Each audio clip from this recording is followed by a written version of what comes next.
Class 9-এর Bangla হলো দাম গল্প। দাম গল্প। তাহলে এখানে লেখক তার ছোটোবেলায় অঙ্কের মাস্টারমশাইকে নিয়ে স্মৃতি চারণা করেছেন।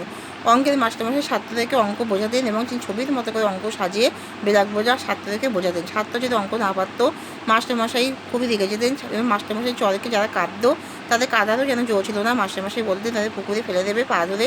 এবং যারা অঙ্ক পারে না মাস্টারমশাই মতের প্রেরিত দোরগোড়ায় তাদের প্রবেশ ছিল নিষিদ্ধ, তারা যেন প্রেরিত দোরগোড়ায় প্রবেশ করতে পারবে না।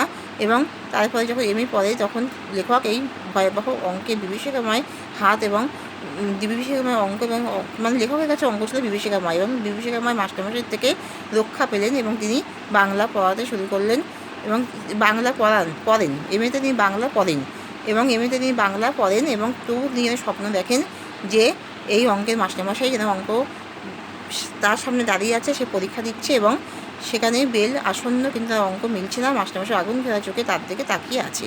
তাহলে এখানে শেষ করলাম।